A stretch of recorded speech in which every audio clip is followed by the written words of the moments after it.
鄉親啊，繼續是政壇消息，來看民進黨台北市長參選人沈伯洋日前來提出，應該制定議員討資料的 SOP 標準作業定序，為公務人員減除壓力。台北市政府回應講，沈伯洋應該先甲因黨內的議員來溝通，減少過度來討資料。講民進黨的議員簡舒培甲林彥宏，就是討資料排行榜的第一名，結果引發到議員的不滿。相關的話題，來看這個報道。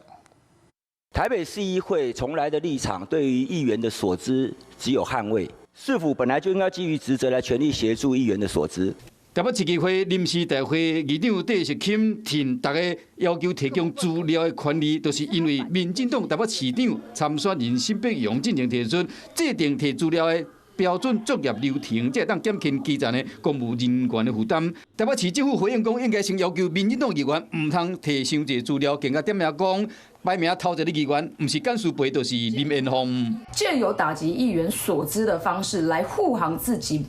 這個作為不足，而且市政府荒腔走板的部分。其他的議員索取了多少資料，簡舒培索取了多少資料，請台北市政府趕快公開。而我個人都是用在問政跟監督的需要之上，不像藍營有一些議員之前還被爆出透過所知來施壓公務員，甚至想要取得標案而被司法調查。互人點名兩位民進黨議員攏真火大，嘛要求市政府會當將所有議員要求資料案件攏公開，唔但會當互其他議員直接佇資料庫找資料，減輕公務人員的負擔，閣會當互社會大眾知影真相。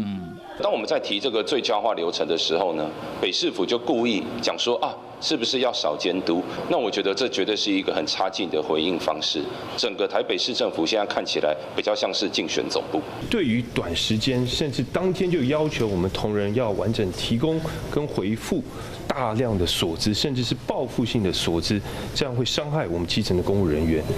議員要求提供資料權利，甲公務人員業務壓力之間，要安怎處理平衡，嘛成為台北市政的新戰場。